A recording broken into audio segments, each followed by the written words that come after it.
नरेंद्र मोदी किसी अजनबी को पहली मुलाकात में ही अपना मुरीद बना लेते हैं। उनसे हुई एक छोटी सी भेंट लोग बरसों याद रखते हैं। ये नरेंद्र मोदी के जादुई व्यक्तित्व का असर तो है ही, इसके पीछे उनका होमवर्क भी होता है। नरेंद्र मोदी जब संघ प्रचारक बने तब उन्होंने लोगों से मुलाकात की एक रस्म बनाई थी। किसी के घर जाने, वहां लोगों से मिलने, यहां तक कि खाने के भी उनके अपने नियम थे। मगर नरेंद्र मोदी को अपना एक नियम मुख्यमंत्री पद संभालने के बाद बदलना पड़ा।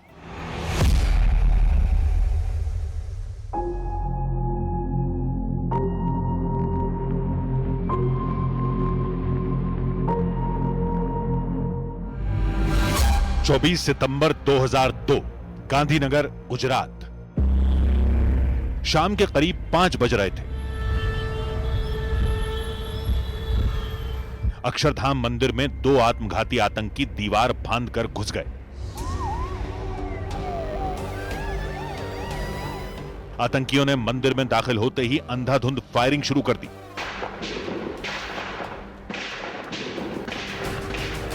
लश्कर तैयबा के आतंकियों का प्लान श्रद्धालुओं को बंधक बनाकर भारत सरकार से मुंह मांगी डिमांड पूरी करवाने का था। गुजरात के तब के मुख्यमंत्री नरेंद्र मोदी को आतंकी साजिश की सारी परतें समझ आ गई थी। उन्होंने बिना देरी किए पाकिस्तानी दहशतगर्दों के खात्मे का मिशन शुरू किया। 10 से 15 मिनट के भीतर नरेंद्र मोदी ने एनएसजी कमांडो को मोर्चे पर तैनात करने की योजना बनाई। रात के करीब 10:10 पर अक्षरधाम मंदिर में एनएसजी कमांडो पहुंचे। 35 कमांडो की टीम को मंदिर में छिपे आतंकियों से निपटना था। पूरे ऑपरेशन में एनएसजी कमांडो की टीम के साथ मंदिर के बाहर रैपिड एक्शन फोर्स, सीमा सुरक्षा बल, राज्य रिजर्व पुलिस और आतंकवाद विरोधी दस्ते के जवान लगे। अगली सुबह गांधीनगर में जब सूरज निकला तो दोनों आतंकियों का सफाया हो चुका था। लेकिन आतंकियों ने मंदिर परिसर में मौजूद 32 श्रद्धालुओं और 3 सुरक्षा कर्मियों की जान ले ली थी। 80 से ज्यादा लोग आतंकी हमले में घायल हुए थे। अक्षरधाम मंदिर पर हुए आतंकी हमले के बाद नरेंद्र मोदी को छत पर सोने से बचने की सलाह दी गई। सुरक्षा कर्मियों की सलाह पर नरेंद्र मोदी ने अपनी नींद के नियम बदल डाले।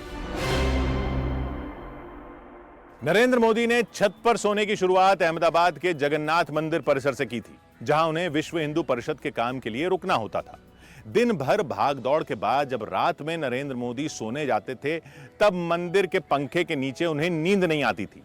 तय समय पर सोने और उठने के पाबंद नरेंद्र मोदी के कई और खुद के बनाए कायदे थे। ये जीवा भाई राठौड़ हैं। साल 1981 में ये नरेंद्र मोदी के साथ मिलकर संघ का काम किया करते थे। जीवा भाई नरेंद्र मोदी के काम के तरीके को कभी भुला नहीं पाए। उनसे मिले सबक जीवा भाई ने जिंदगी में उतार लिए थे। नरेंद्र भाई का जो बगल थैला रहता था, इसमें एक जोड़ी कपड़ा, टॉवेल और एक बुकलेट।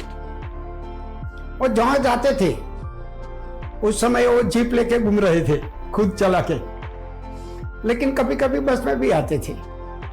लेकिन एक चौपड़ी हमेशा के लिए नरेंद्र भाई के साथ रहती थी। जीवा भाई ने 4 से 5 साल का वक्त प्रचारक नरेंद्र मोदी के साथ गुजारा। वो बताते हैं कि नरेंद्र मोदी के भाषण क्यों इतने प्रभावशाली होते हैं। जो विषय रखना है, ये विषय के बारे में योग्य उदाहरण, एकदम कॉन्क्रीट उदाहरण, तो ये जो मैंने सीखा तो नरेंद्र भाई से सीखा। जब भी नरेंद्र भाई स्पीच देते थे तब मैं डायरी में नोटिंग करता था, और इंपॉर्टेंट स्पीच जब होती थी तब मैं सारा काम छोड़ के 100 किलोमीटर दूर नरेंद्र भाई की स्पीच होती तो भी मैं चला जाता। उस दौर में नरेंद्र मोदी ने समाज से छुआछूत मिटाने का अभियान चलाया था। वो दलित बस्तियों में सेवा प्रकल्प चलाते थे। साधु संतों को दलितों के घर भोजन कराने की पहल नरेंद्र मोदी ने शुरू करवाई। नरेंद्र मोदी की दूरदर्शी सोच की एक कहानी गणेश विसर्जन से भी जुड़ी हुई है। नरेंद्र मोदी का व्यक्तित्व जादुई है। इसकी गवाही उनसे प्रभावित होने वाला हर शख्स देता है। जो पंडित दीनदयाल उपाध्याय का एकात्म मानव दर्शन है कि समाज के अंतिम पायदान पर खड़े व्यक्ति का हम उत्कर्ष कर सकें, ऐसी नीतियां माननीय नरेंद्र भाई ने बनाई हैं। वो बेशक वो आवास योजना हो, वो आयुष्मान भारत योजना हो, वो उज्ज्वला योजना हो, उन्होंने समाज के हर वर्ग के उत्थान के लिए कृत संकल्पित होकर काम किया है।